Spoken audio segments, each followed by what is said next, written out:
Minasan konnichiwa, soy Kira y estamos hoy con un entrevistado súper importante e interesante que trabaja en un mundo en el que yo nunca voy a poder acceder ni poder compartir información. Se llama Marco-san y está viviendo en Japón. Konnichiwa, Marco-san. Buenos días, ohayou gozaimasu. Buenos días, cuéntame por qué, Marco-san, eres músico, te ganas la vida con la música y vives en Japón. Cuéntame cómo has llegado, cómo has conseguido eso. Y la banda sonora de hoy la pone un magnífico compositor de jazz. Es el mismo entrevistado, es Marco Llano. Tiene este álbum, Odysseus, y lo vas a escuchar a medida que ves la entrevista. Puedes conseguir su álbum en iTunes y en Amazon, y es muy recomendable. Más información bajo el vídeo. Bueno, pues mira, fue en el año 2014, octubre de 2014, que vine a hacer una gira a Japón de más o menos 3 semanas, un mes. Sobre todo hice casi todas las actuaciones fueron en Tokio. Y el Instituto Cervantes de Japón me ayudó un poco a organizar esta gira. Y yo, bueno, pues la verdad es que fue muy bien. O sea, te invitan a esta gira 2014, lo gestiona todo el Centro Cervantes, que está en Tokio. Me ayudan en algunas cosas. ¿Y qué ocurre ahí? Porque al terminar la gira tendrías que irte de vuelta para España. ¿Qué hace que te puedas quedar aquí y que sea una opción viable para tu futuro en Japón? No, yo vivía en Bélgica durante 8 años antes de vivir en Japón. Y entonces después de ese periodo que estuve como un mes, me volví a Bélgica. Entonces, en ese punto, cuando volví a Bélgica, la verdad que me quedé muy encantado de cómo fueron las cosas aquí, del idioma y todo eso. ¿Buscaste métodos para venir aquí a instalarte en Japón? ¿Cómo lo hiciste? ¿Qué métodos había y cuál fue el tuyo? Pues bueno, básicamente vi que las oportunidades eran muy limitadas. Así que bueno, pues busqué la página Gogo Nihon, que seguramente conoces, y ya está, y así de fácil. ¿Para cuánto tiempo? Pues el primer plazo son de 6 meses, el mínimo son siempre de 6 meses. ¿Para cuánto tiempo? ¿Estabas 6 meses y luego te quedaste para 1 año, 2 años en la escuela? ¿Cuánto tiempo estuviste en la escuela? Me quedé 9 meses. 9 meses. Cuenta, ¿cómo conseguiste atraer a una empresa, mostrarte lo suficientemente atractivo como para que te tramitaran el visado y te contrataran? Cuando llegué, yo tenía mucha experiencia durante muchos años como profesor de trompeta, como profesor de música. Pero, sin embargo, es verdad que con el tema de los niños muy pequeños no tenía tanta experiencia.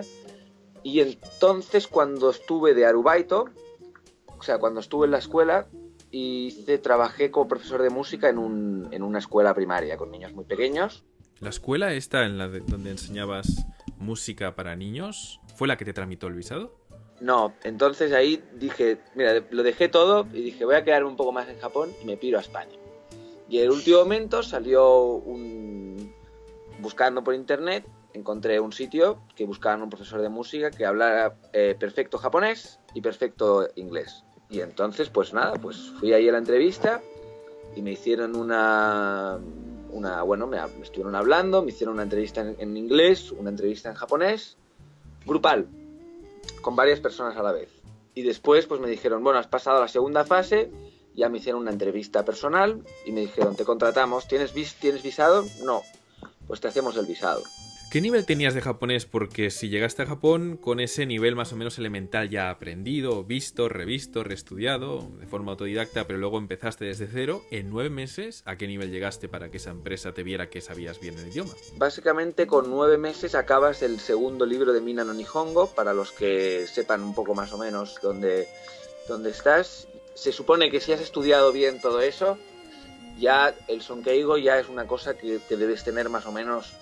¿Tú crees que el sector, el rubro de la música hace que estén más disponibles para contratar a extranjeros? Vale, entonces esto es lo que quería diferenciar.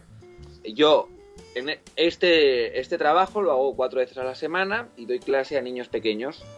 Y entonces, pues para el cliente siempre viene muy bien que la imagen de que haya un gaijin, porque es muy caro, vale mucha pasta, y teniendo un gaijin dan la impresión de que están invirtiendo su dinero bien. ¿Venías tú con la idea un poco romántica de voy a sacar mi disco de jazz en Japón, voy a triunfar por las salas de conciertos? ¿Tenías esa idea? Un poco, porque eso fue lo que me vendieron cuando yo vine de gira, ¿sabes? O sea, me acuerdo de el auditorio del Instituto Cervantes lleno y mucha gente comprando mi disco, mucha gente pidiéndome autógrafos, etcétera, etcétera. Un artículo en La Vanguardia también. Y luego, bueno, pues cuando llegué empecé a hacer alguna serie de conciertos y fue un desastre al principio. Pero un desastre que llegué a estar 6 meses sin prácticamente hacer ninguna performance, porque las condiciones aquí de la música en vivo para los japoneses son muy jodidas. Y yo empecé al principio a tocar con japoneses. Yo no quería saber nada de gaijins. Era un fase 1 total en ese momento. Y yo quería tocar solo con japoneses. Yo quería entrar en la escena del jazz de Japón, en Tokio, de los japoneses. Alternativa de todo esto, pero yo no. Y no me comí un rosco, porque los sitios, el charge, los sitios funcionan, las Raibu House, como lo llaman aquí, los clubs de jazz, los sitios de música en vivo, te pagan a los músicos con el dinero de la taquilla. O sea, si vienen 5 personas, cada persona paga unos 2.000, 3.000 yenes, pues ese dinero el jefe, el dueño se queda un porcentaje y luego lo repartes entre los músicos. Total que llegué a tocar a veces por 1.000 yenes o 2.000 yenes. Más eso, pero es que no solo es eso, sino luego para ensayar busca un local de ensayo que son carísimos en Japón y luego ya después de mucho tiempo empecé a ser más un fase 2.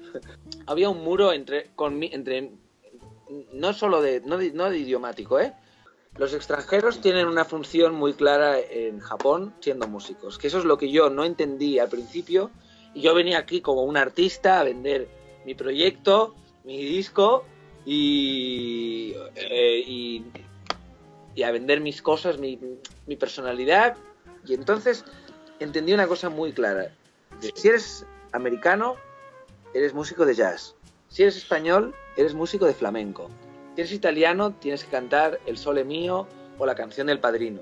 Por ejemplo, de hecho, el jazz que me gusta a mí es un jazz que mezclo música clásica con música mediterránea, también incluso algunas influencias de la música japonesa, y eso no les interesa. Si es jazz, tiene que ser jazz muy americano, muy mainstream. Y entonces, bueno, eso lo entendí y por ahora lo he como aceptado. Y también he aceptado de que no, si eres gaijin tienes que tocar con gaijins. ¿Eso por qué? ¿Porque entre vosotros os ayudáis más entre gaijins? ¿O por qué los japoneses os ponen en mejores posiciones si trabajáis con otros extranjeros? Porque básicamente los trabajos para gaijin son trabajos que los japoneses no pueden hacer. Por ejemplo, hay todo un mundo en Japón que funciona por agencias, por Foreign Talent Agency.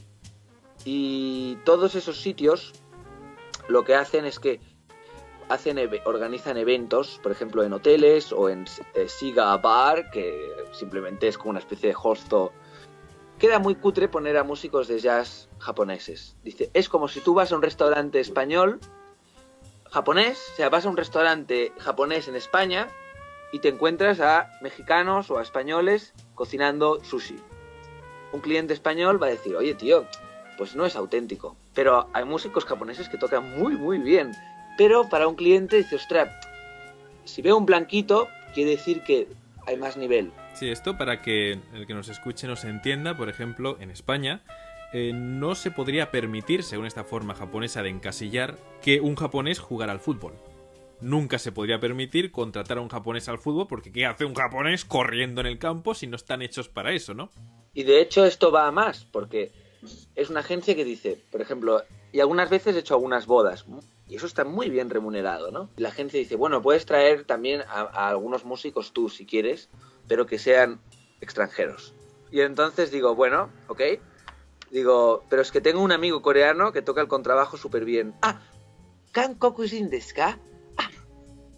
Ya se lo piensan, ya. No saben decirte que no, pero como que no te van a ayudar a contratarle. Y dice, ostras, mejor si es un occidental americano o europeo.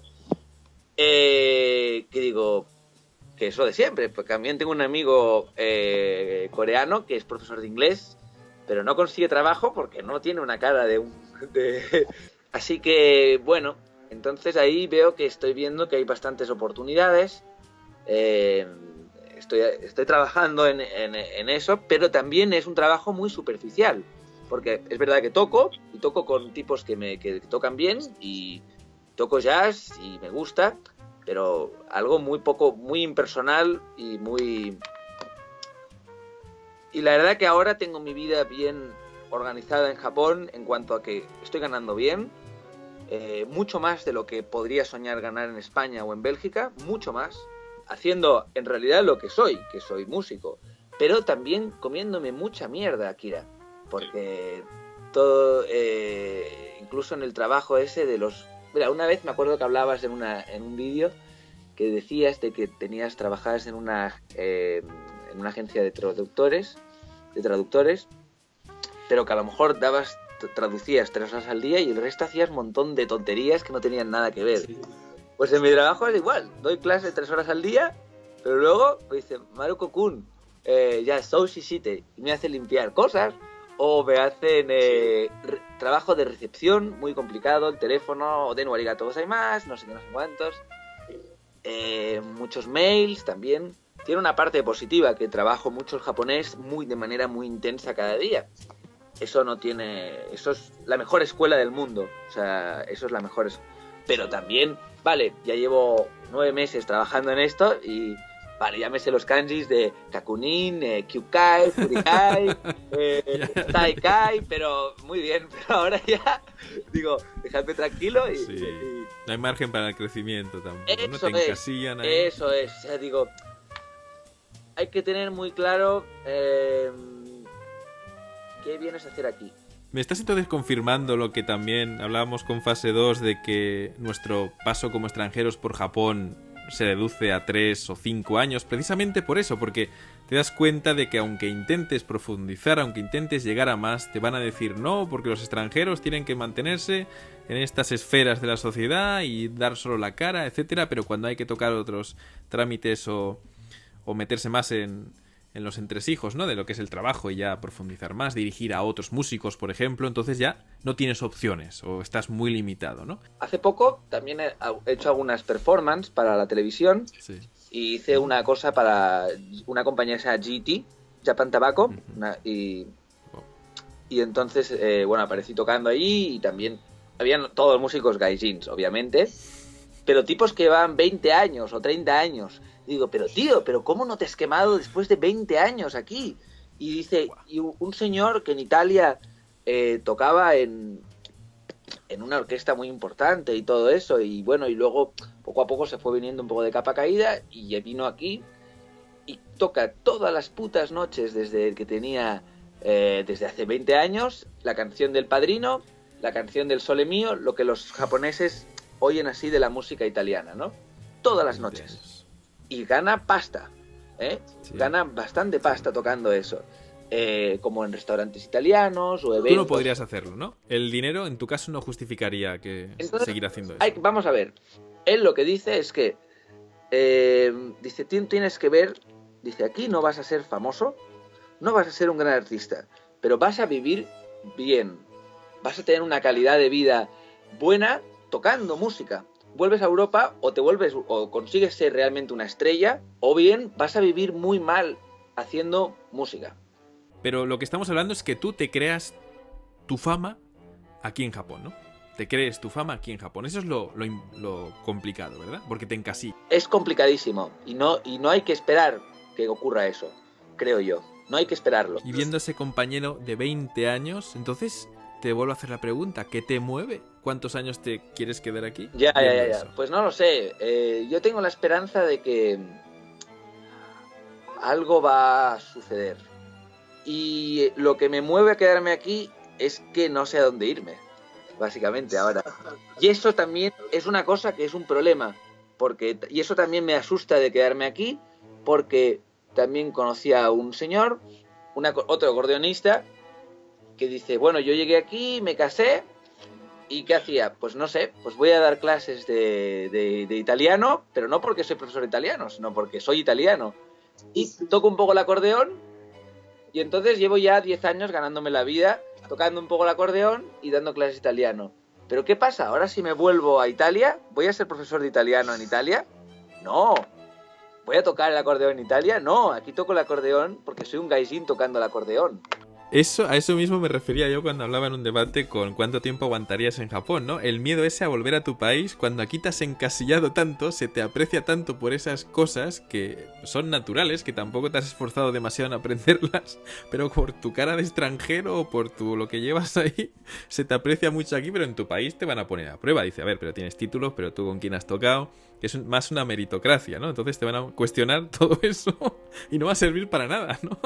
Pues... Bueno, este es mi disco, se llama, no sé si sé bien, Odysseus. Yo soy trompetista y compositor. Me he dedicado toda la vida a tocar jazz y luego, bueno, pues ya más a nivel personal, siempre me ha gustado mucho la música, las músicas del mundo, la música mediterránea, la música también japonesa. Y entonces en este disco que he hecho, lo he grabado con mi trío, es decir, yo a la trompeta, contrabajo y batería, y también un cuarteto de cuerdas clásico. ¿Cómo conseguirlo? Pues la opción más fácil es iTunes. Bien. ¿Este disco lo compusiste, lo produciste aquí en Japón? Lo compuse, se llama Odysseus, porque es un viaje. Odysseus, ya sabemos, ¿no? Es el nombre en griego de Ulises, el protagonista de la Odisea. Y bueno, lo hice un poco, lo empecé a escribir cuando vine la primera vez aquí a Japón. Y entonces todo el disco se compone de una serie de suites que va en un viaje desde el Mediterráneo, pasando por Europa y hasta llegar a Japón. Y algunas cosas las empecé a escribir aquí cuando estuve la primera vez en Japón. De hecho hay un título que se llama Tokyo no Meikyu. Oh, es verdad, Tokyo no Meikyu. Meikyu quiere decir laberinto, el laberinto, sí, de Tokio. Ya, Mina-san, terminamos el vídeo, la entrevista de hoy. Muchas gracias, Marco-san, por tantos datos y tanta buena información de primera mano, ¿no? ¿Cómo no? Así que espero que te vaya muy bien. Hasta luego. Arigato gozaimashita.